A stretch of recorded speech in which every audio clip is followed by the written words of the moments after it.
They came running in the dead of night. Farmers, housewives, merchants, and even children, leaving behind their tools, their dinners, and their sleep. Something was happening in the small town of Northampton, Massachusetts, something no one could quite explain. In a tiny wooden meeting house, lit only by flickering candles, a young preacher stood trembling, his voice ringing with a kind of intensity that made the very air seem to crackle. This wasn't an ordinary sermon. The words pouring from his mouth didn't just inform, they ignited. Men who had come to church out of habit now wept openly, clutching their faces as they realized the weight of their own sin. Women fell to their knees, crying out for mercy. Some shouted in repentance, while others gripped the pews so tightly their knuckles turned white, as if they were dangling over the very flames of hell. In that dimly lit room, something broke loose. It was as if heaven and earth collided, and for the first time in a long while, people truly believed they were standing face to face with the living God. What no one in that moment could have known was that this was just the beginning, a spark that would spread across the 13 colonies like a raging wildfire. That night in Northampton was the start of a spiritual earthquake that would shake the very foundations of Christianity and reshape the future of America. It would later be called the First Great Awakening, a movement so powerful it didn't just transform individuals, it rewrote the story of faith, freedom, and revolution. But to understand why this awakening was so explosive, we must travel back to the early 1700s, a time when faith was fragile, the colonies were restless, and the world stood on the edge of a dramatic shift.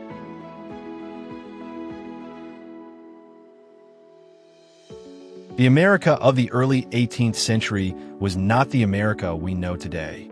These were scattered colonies, each with its own identity, language, and culture. Life was hard and uncertain. Death came often and suddenly, whether through disease, famine, or war with rival European powers and Native American tribes. In this fragile, struggling world, the church was meant to be a place of comfort and stability. But there was a problem. The vibrant, passionate Christianity of the early Pilgrims and Puritans had begun to fade. A century earlier, men and women had crossed an ocean in search of religious freedom. They had risked everything to worship God as they saw fit, building their lives around faith. But now, many of their descendants treated religion as little more than a social ritual. Church services were highly formal, intellectual affairs. Ministers read their sermons with precision and dignity, but hearts were rarely moved. People went to church simply because it was expected, not because they were spiritually hungry. It was a time of dead orthodoxy, faith that was correct on paper but lifeless in practice. At the same time, powerful new ideas were sweeping across the Atlantic. The Enlightenment, a movement emphasizing reason, science, and human potential, was gaining momentum.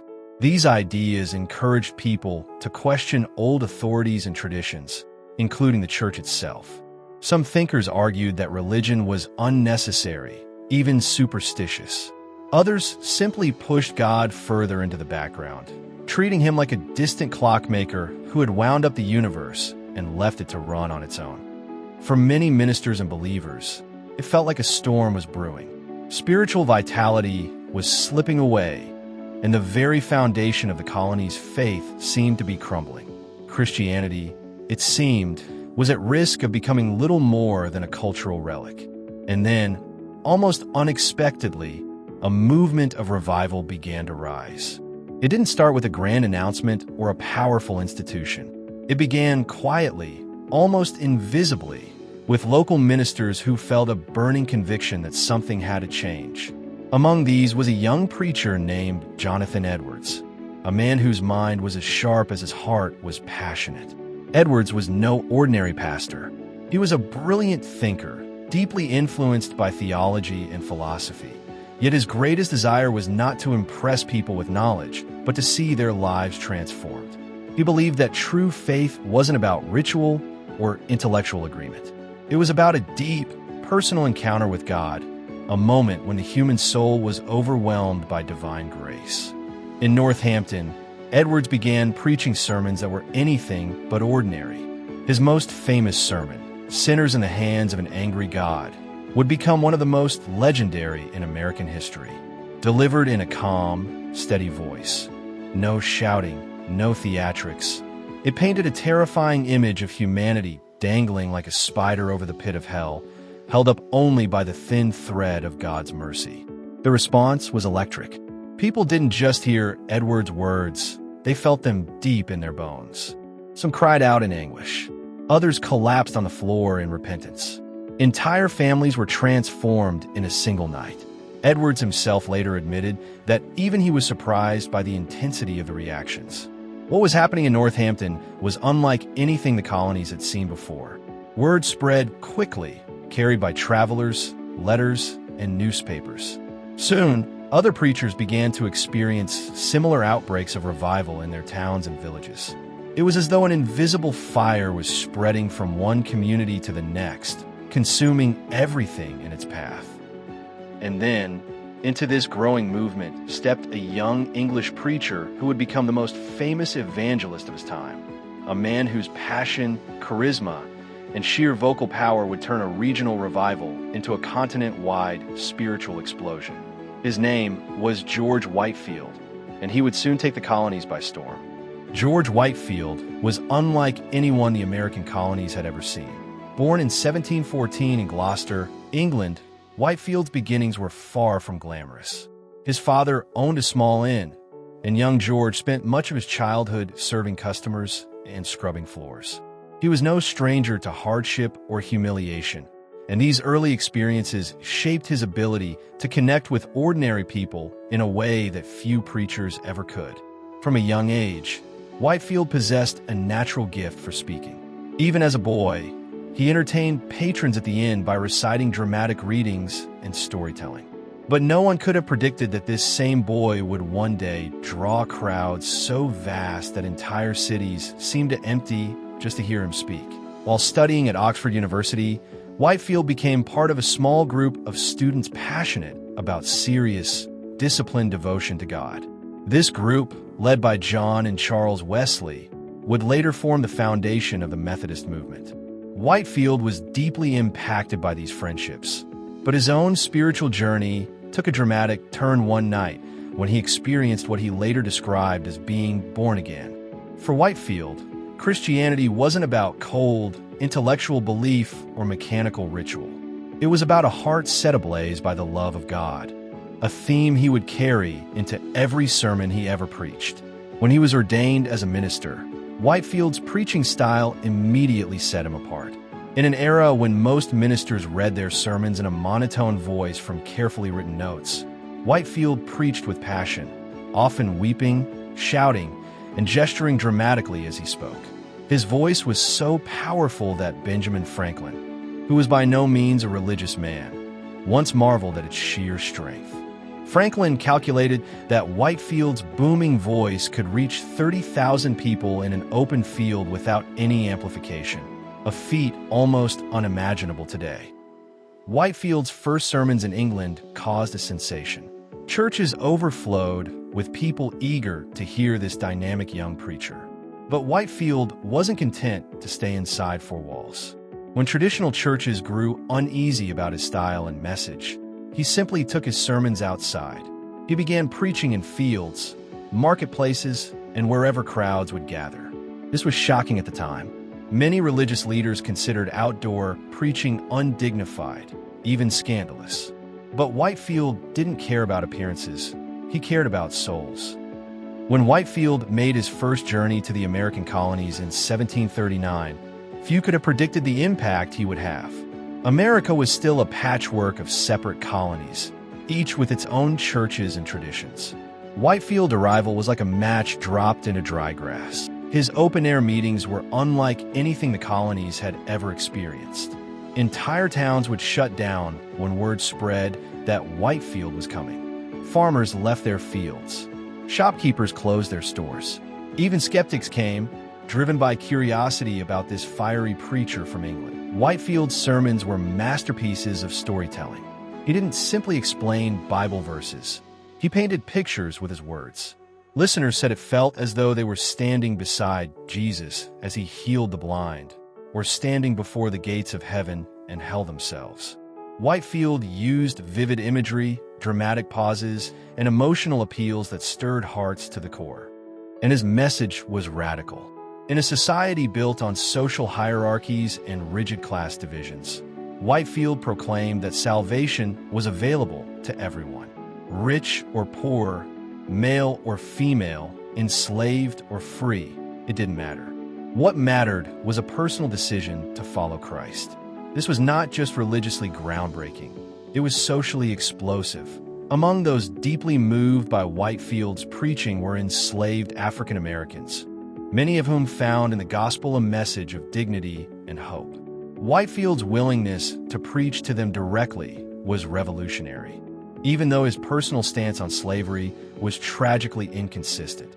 He opposed the mistreatment of slaves, but supported the institution itself for economic reasons. This contradiction would cast a long shadow over his legacy.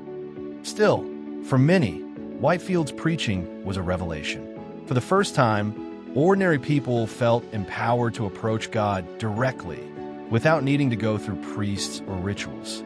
They began to read the Bible for themselves, to pray fervently, and to share their faith with others. As Whitefield traveled up and down the colonies, the revival spread like wildfire. Newspapers printed accounts of his sermons. Pamphlets carrying his messages were distributed widely. The colonies, once fragmented and disconnected, were suddenly linked by a shared spiritual experience. Benjamin Franklin himself attended several of Whitefield's sermons, not because he believed, but because he was fascinated by the man's sheer power of persuasion. Franklin once admitted that although he came determined not to donate to Whitefield's charitable causes, by the end of the sermon, he had emptied his pockets completely. But Whitefield's impact went far beyond emotional experiences. His preaching stirred deep theological debates and challenged the religious establishment. Many traditional ministers, the so-called Old Lights, criticized the revival as dangerous and disorderly. They accused Whitefield and his followers of manipulating emotions, fostering chaos, and undermining the authority of established churches. Whitefield, however, was undeterred.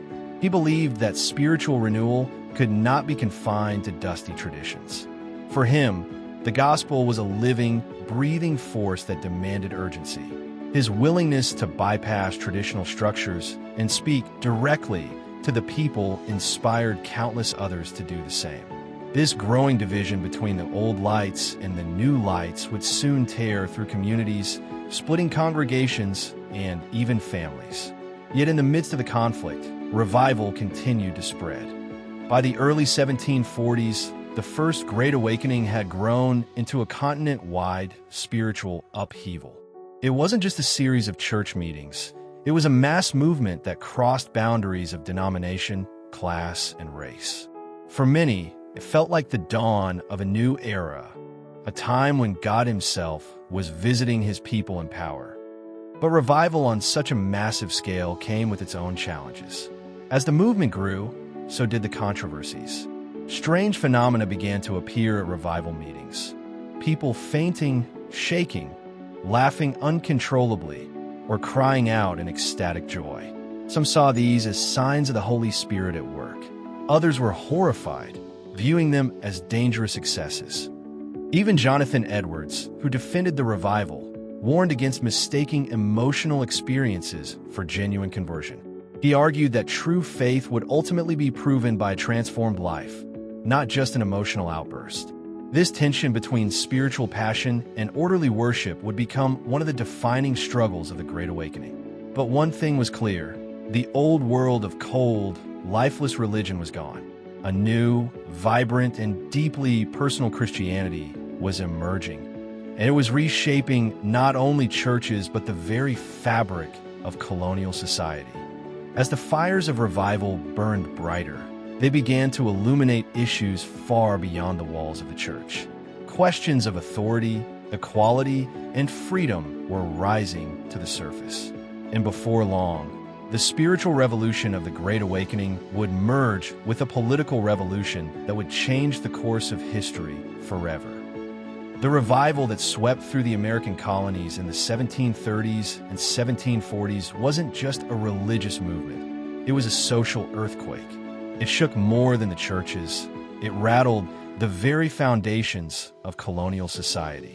What began as a spiritual renewal in small meeting houses and open fields began to challenge long-held assumptions about authority, equality, and freedom. It was as if the revival was lighting fires in people's hearts, and those flames were spreading into every corner of public life. Before the Great Awakening, colonial society was deeply hierarchical. The church was not only a spiritual center, but also a symbol of social order.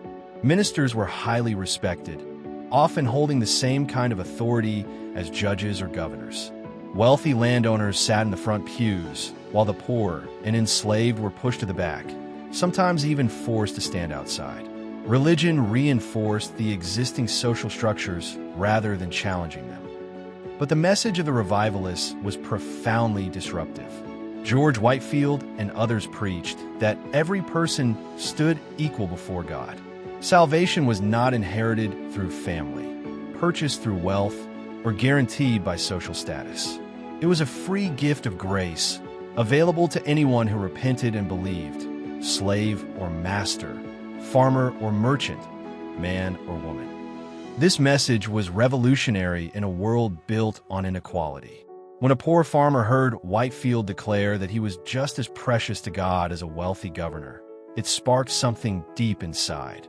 When enslaved men and women were told that they were beloved children of God, it planted seeds of hope and dignity that would bear fruit for generations to come.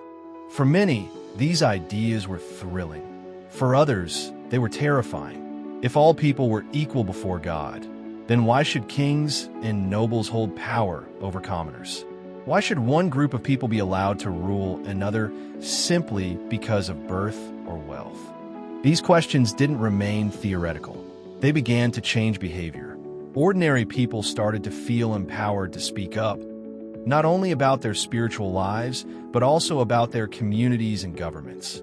The same boldness that led a farmer to stand up and share his testimony in a revival meeting also made him question why he couldn't have a voice in political decisions. In this way, the Great Awakening planted some of the earliest seeds of American democracy.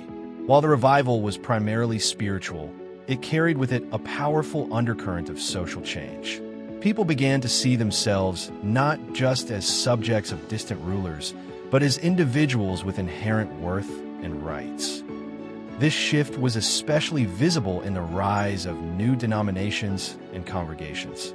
As revival spread, many traditional churches, particularly the established Congregational and Anglican churches, were unable or unwilling to embrace the new fervor. In response, believers formed new groups that reflected their passion and personal experiences of faith. Baptists, Methodists, and other emerging denominations grew rapidly during this period. These groups were often less formal, more egalitarian, and more focused on direct, heartfelt worship.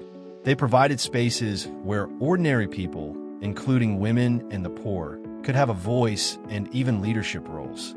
The conflict between the old lights and new lights grew intense. Old lights valued tradition, formality, and intellectual theology.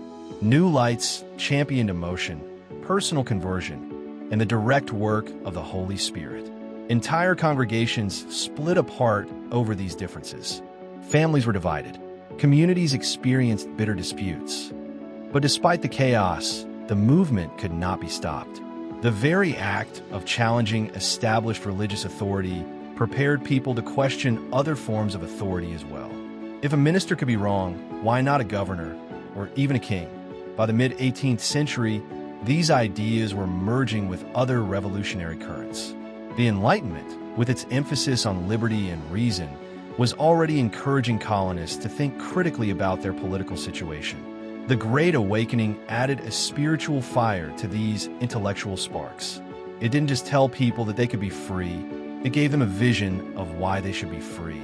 This connection between spiritual revival and political revolution is often overlooked, but it was vital. Historians have noted that many of the same towns and regions most deeply impacted by the Great Awakening were also hotbeds of revolutionary activity in the 1760s and 1770s. Consider this. Revival meetings often brought together thousands of people from different colonies. These gatherings created networks of communication and shared identity that had never existed before. Colonists who once saw themselves primarily as Virginians or Massachusetts residents now began to think of themselves as part of a larger whole. This sense of unity was crucial when tensions with Britain escalated.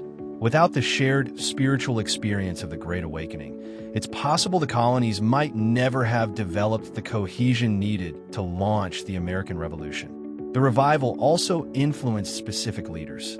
Many of the founding fathers were shaped, directly or indirectly, by its ideas.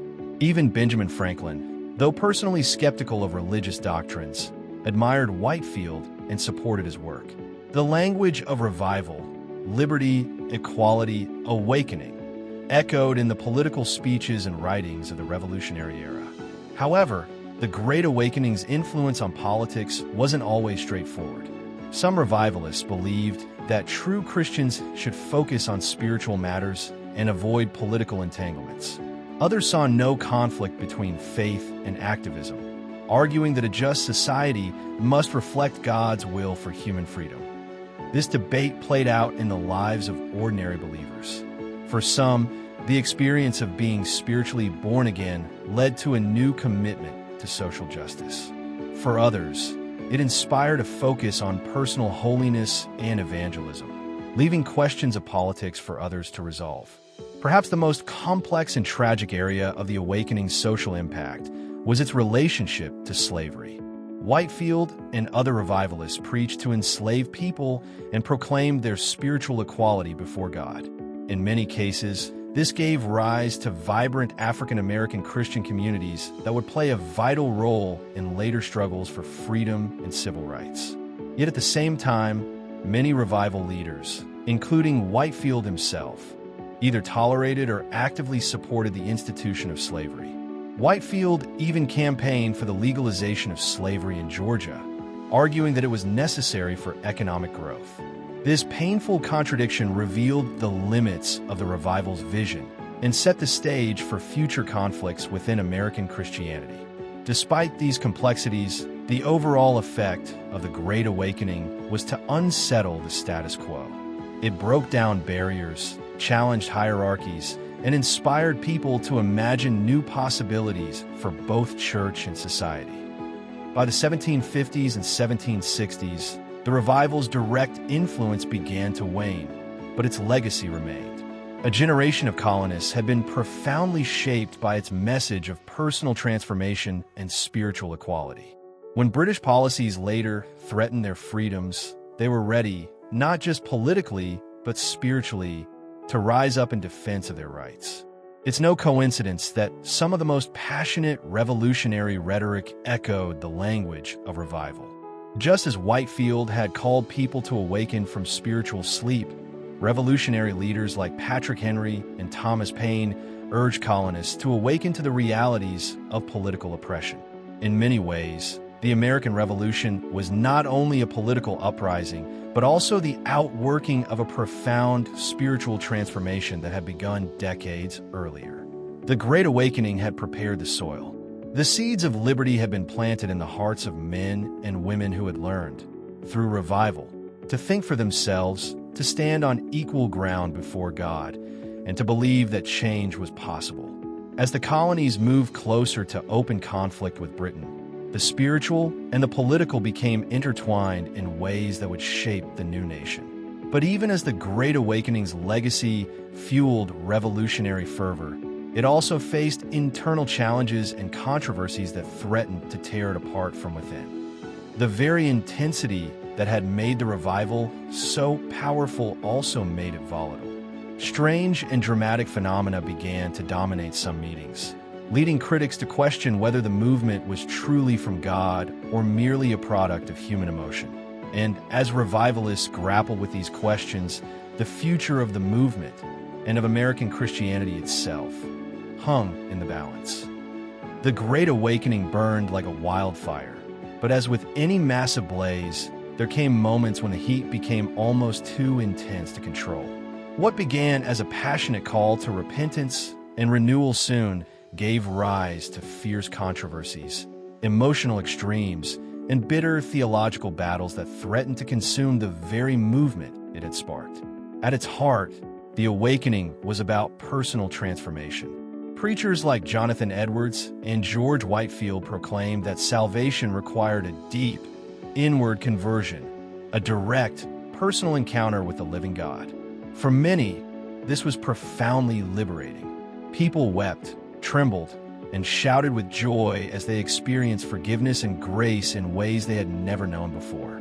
But not everyone saw these dramatic emotional displays as genuine signs of God's work. Critics began to whisper and then shout that the revival was spiraling out of control. The more the awakening spread, the more intense the scenes became. Reports surfaced of people collapsing to the ground, screaming, or entering trances during revival meetings. In some towns, entire congregations broke into wails and cries, while others erupted in laughter or uncontrollable shaking. To the revivalists, these were physical manifestations of deep spiritual realities, evidence that God's Spirit was moving powerfully among His people. To their opponents, however, it looked suspiciously like chaos. Some accused the revival leaders of manipulating crowds with emotional tricks or even of being instruments of the devil, sowing confusion rather than truth. Jonathan Edwards himself, one of the most brilliant theologians of his age, found himself caught in the middle of this storm. Edwards passionately defended the revival, arguing that true religion involved both the mind and the heart. He insisted that powerful emotions were not only natural, but necessary when one encountered the majesty and holiness of God. Yet Edwards also warned against spiritual excesses. He saw how easily genuine zeal could be corrupted by pride or fanaticism. In his famous treatise, The Religious Affections, Edwards carefully distinguished between true signs of God's work, like love, humility, and obedience, and false signs, such as mere outward displays of excitement. His words were wise, but they were not always heeded. As the awakening grew, new leaders emerged who were far less restrained than Edwards or Whitefield. Some revivalists began to make radical claims, denouncing not only the spiritual coldness of their opponents, but even questioning their salvation. Ministers who didn't preach with the same fiery style were labeled as enemies of the gospel.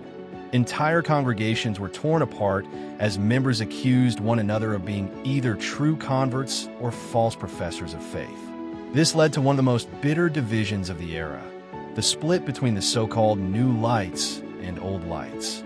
The Old Lights were the defenders of traditional religion.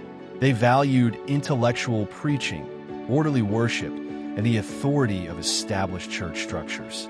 To them, the awakening was a dangerous threat, stirring up emotional frenzy and undermining social stability. The New Lights, on the other hand, embraced the revival wholeheartedly. They believed that true Christianity required a personal, transformative experience, not just outward conformity to rituals and creeds. This conflict didn't just play out in abstract theological debates. It erupted in local churches and communities. In some towns, pastors were driven from their pulpits because they refused to support the revival. In others, entire congregations split in two, leaving behind a trail of bitterness and division. The media of the time, pamphlets, newspapers, and sermons, amplified the controversy.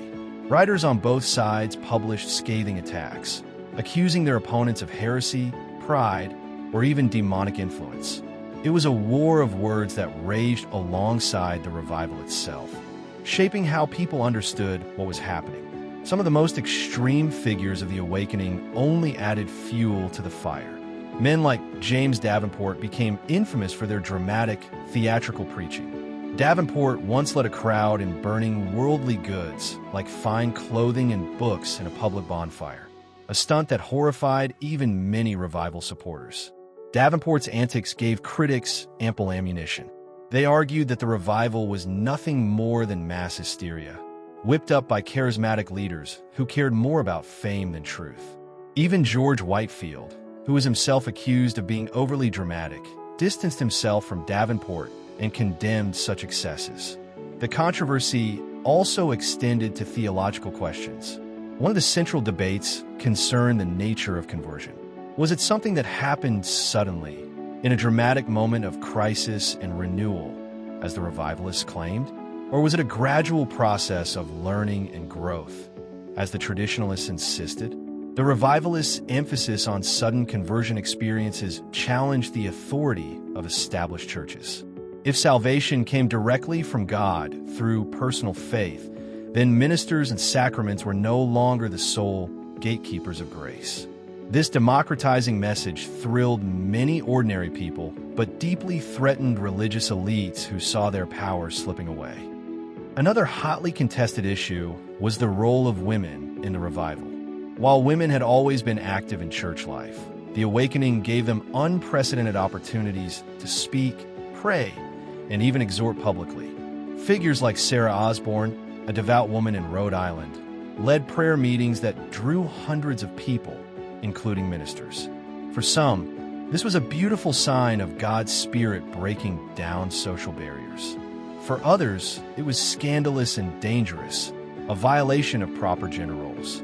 The debates over women's participation foreshadowed future struggles for equality within the church and society at large. As these controversies raged, the revival began to spread beyond the American colonies. In Britain, Wales, and even parts of continental Europe, similar movements of spiritual renewal were taking place. This transatlantic revival created a sense of shared purpose among Christians across the English-speaking world. Yet even as the awakening expanded geographically, it began to fragment internally. The very energy that had made it so dynamic also made it unstable. Without centralized leadership or clear doctrinal boundaries, the movement splintered into countless factions and sub-movements. By the late 1740s, the initial wave of revival fervor was starting to subside. The controversies had taken their toll. Many people who had once been enthusiastic supporters grew weary of the constant battles and emotional extremes. In some places, disillusionment set in as individuals who had seemed dramatically converted fell back into old patterns of behavior. Critics crowed that the revival had been nothing but a passing fad, a burst of enthusiasm with no lasting substance. But others saw it differently. They believed that while the excesses were regrettable, the core message of the awakening remained true and powerful.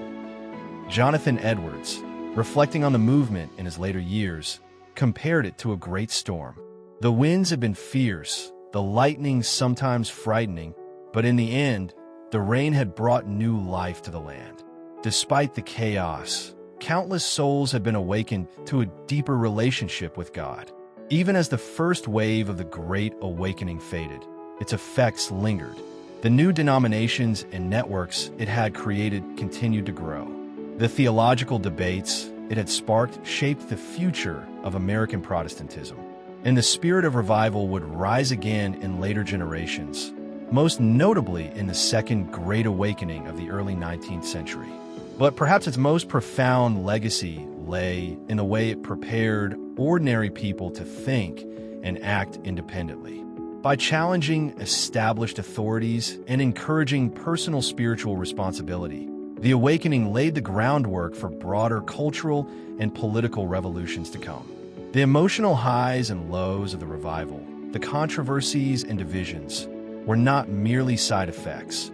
They were the very crucible in which a new kind of religious and social consciousness was forged. As the colonies moved toward open conflict with Britain, the lessons learned in the revival would be applied to questions far beyond the church.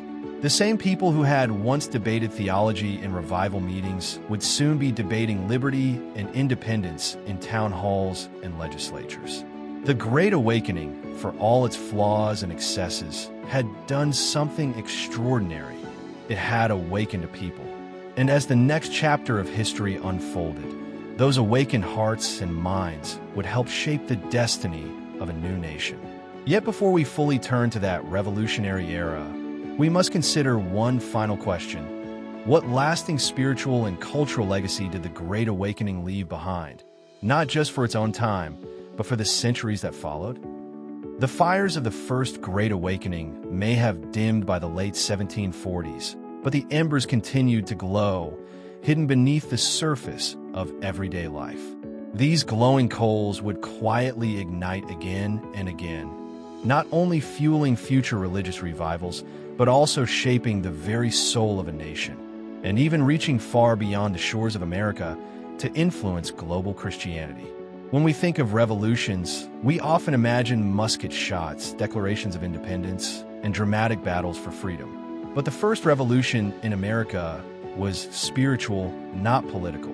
Before the Continental Congress gathered or the first shots were fired at Lexington and Concord, ordinary men and women across the colonies had been awakened to a radical new idea, that every soul stood equal before God. This was not simply a religious doctrine. It was a profound social and political statement. The revival had taught people to question authority. Ministers had been challenged by lay people who insisted on their right to read the Bible for themselves, to interpret it personally, and to follow their conscience rather than blindly obeying tradition. This same mindset would later be applied to kings and governments. If no human being stood as a mediator between an individual and God, why should a king claim divine authority over his subjects?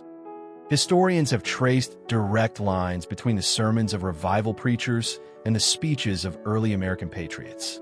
The fiery rhetoric of the Great Awakening, calling people to wake up, rise up, and claim their spiritual freedom, echoed in the political calls for liberty. Phrases like, "all men are created equal," were not merely philosophical abstractions.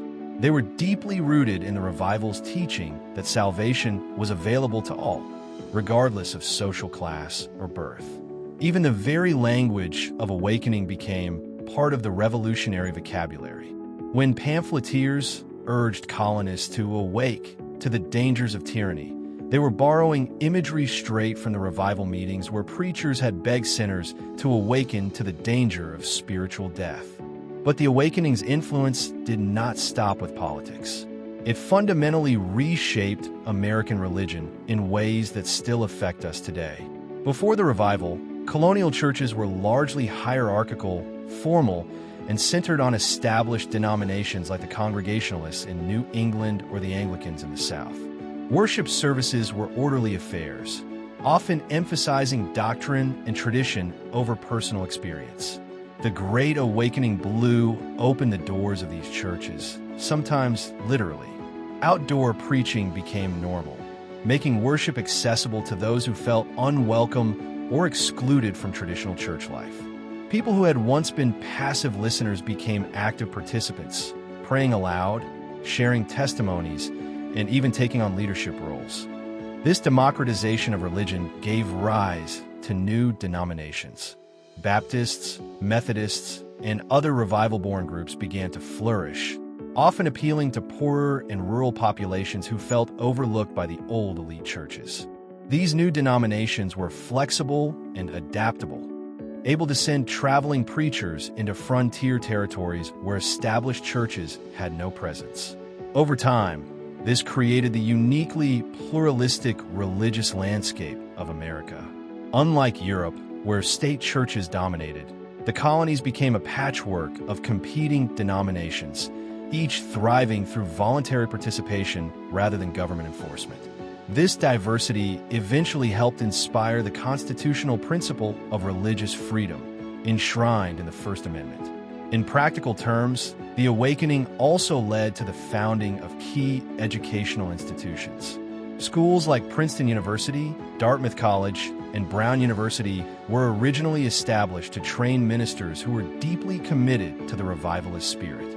These institutions would go on to become centers not only of theological education, but also of intellectual and civic leadership for the young nation. Yet perhaps the most profound and challenging legacy of the awakening was its impact on slavery and the question of racial equality. The revival had a complicated relationship with this issue. On one hand, Preachers like George Whitefield welcomed enslaved Africans into revival meetings, preaching that they too were beloved by God and capable of salvation. Many enslaved individuals experienced profound conversions, finding hope and dignity in the message that Christ died for them personally. Some revivalists even became outspoken opponents of slavery. In places like New England and Pennsylvania, the awakening helped inspire early abolitionist movements. Black preachers and writers, such as Phyllis Wheatley and Richard Allen, emerged as powerful voices within the revivalist tradition, laying the groundwork for future struggles for freedom and civil rights. On the other hand, the revival also exposed deep hypocrisies. George Whitefield himself, despite his inclusive preaching, campaigned to legalize slavery in Georgia to support his orphanage. Many white revivalists preached spiritual equality while continuing to benefit from or tolerate the institution of slavery. This tension planted seeds of both hope and conflict. For Black Christians, the awakening was a source of empowerment and spiritual liberation. For the nation as a whole, it highlighted the glaring contradiction between the ideals of freedom and the realities of racial oppression, a contradiction that would eventually erupt into the Civil War. Globally, the Great Awakening inspired missionary movements that carried its revivalist zeal far beyond the American colonies. In Britain and Europe, similar awakenings were taking place, creating a transatlantic network of evangelicals committed to spreading the gospel. Missionary societies were formed to send preachers to the farthest corners of the earth, from Africa to Asia to the Pacific Islands. This global outreach was not without its complexities.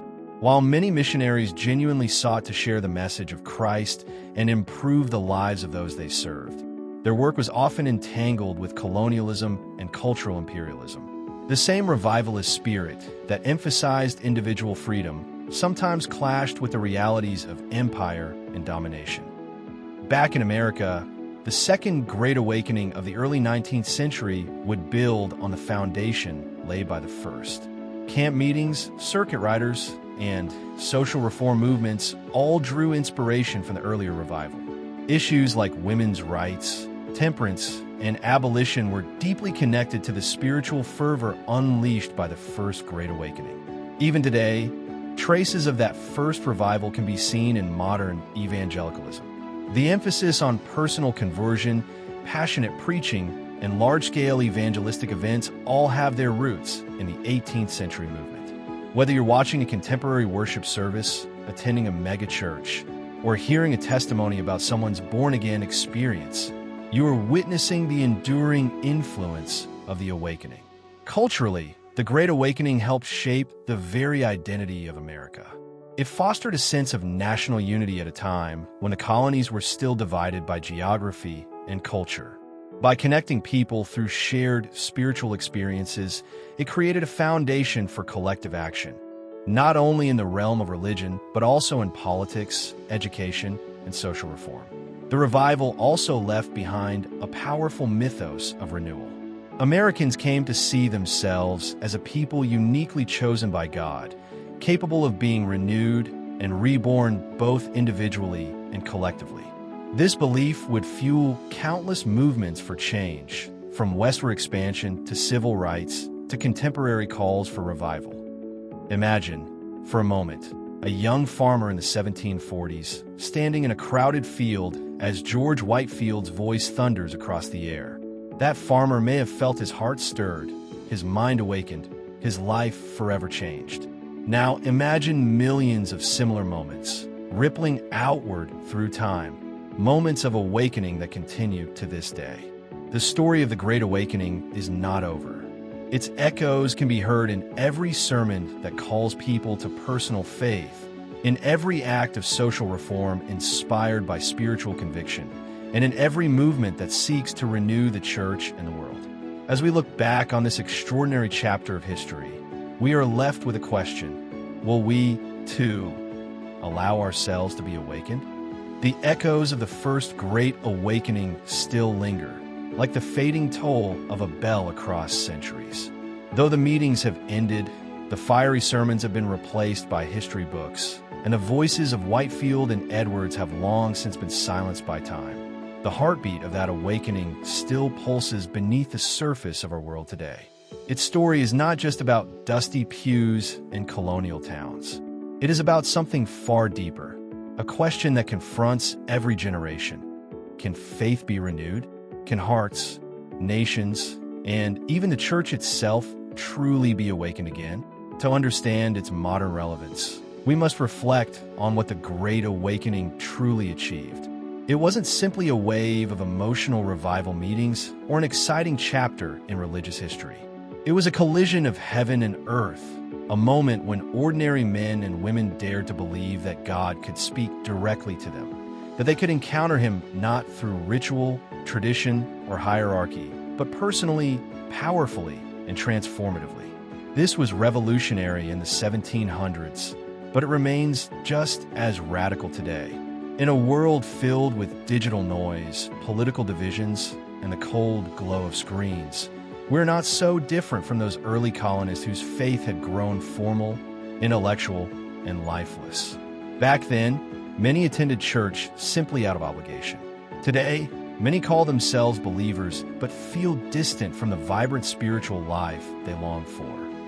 The Great Awakening reminds us that spiritual renewal begins not in cathedrals or government halls, but in the quiet corners of the human heart. It begins when a single person, perhaps sitting alone in their room, or standing in a crowd, or walking through the chaos of a busy city, hears that still, small voice calling them to something deeper. Jonathan Edwards, George Whitefield, and countless other revivalists were simply vessels for a message that transcended them. That God is not far off, and that true transformation is still possible. Yet there's another layer to this story, one that challenges us to action. The Great Awakening didn't just stir emotions, it sparked movements. It inspired ordinary farmers, merchants, enslaved people, and women to stand up against injustice, to demand freedom of conscience, and to plant seeds of change that would eventually grow into revolutions, both spiritual and political.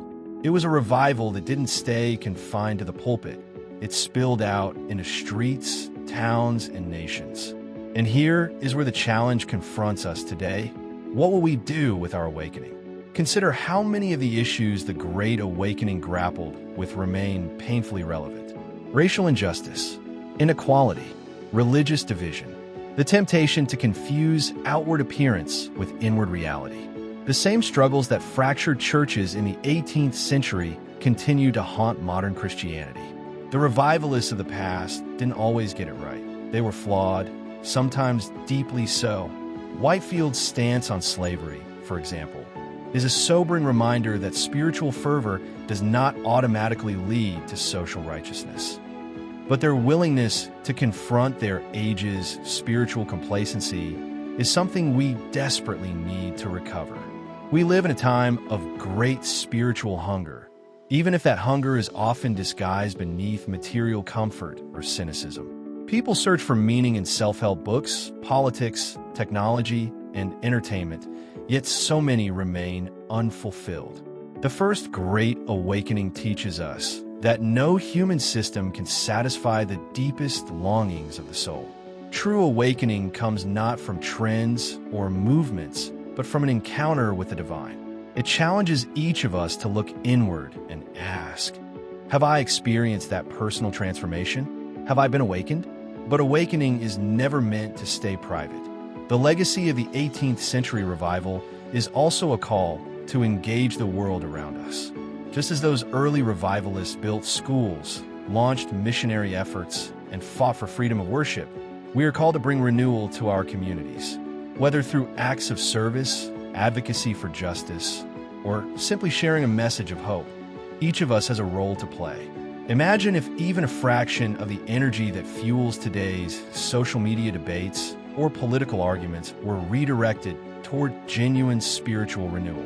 Imagine if churches across the world became places not of division or judgment, but of radical grace and transformation.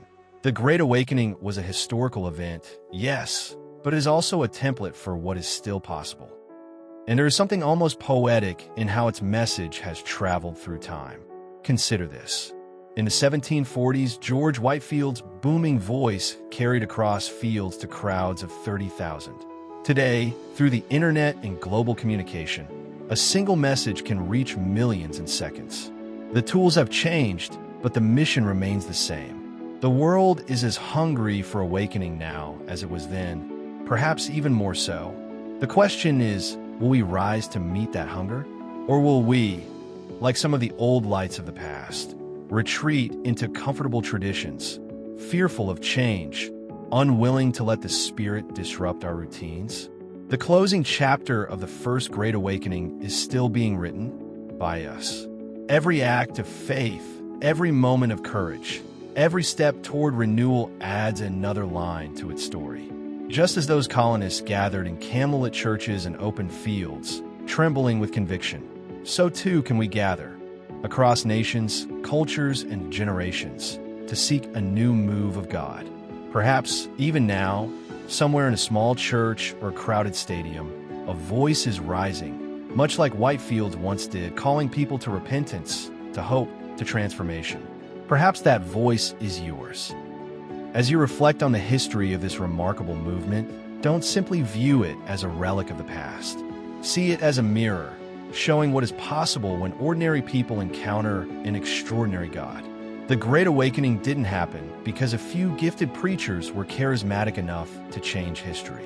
It happened because countless individuals, one by one, allowed their hearts to be set ablaze.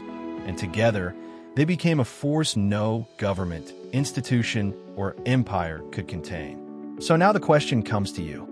Will you be awakened? Will you let the story of the First Great Awakening inspire you not only to personal faith, but to bold action? The same spirit that moved in colonial America is still at work today, waiting to breathe life into dry bones, to bring light into darkness, to turn the world upside down once more. Centuries ago, a trembling preacher in Northampton lit a spark that became a spiritual wildfire. That fire crossed oceans, toppled hierarchies, and helped shape a new nation. And even now, it flickers, waiting for hearts willing to carry its flame. History tells us what happened then. Our lives will tell what happens next. And perhaps, when future generations look back on our time, they will speak of another awakening, one that began not in the pages of a history book, but in the quiet, courageous decision of people like you to rise, to believe, and to be transformed. The First Great Awakening was not the end of the story. It was the beginning of a movement that continues to this very day, and its final chapter has yet to be written. Will you write it?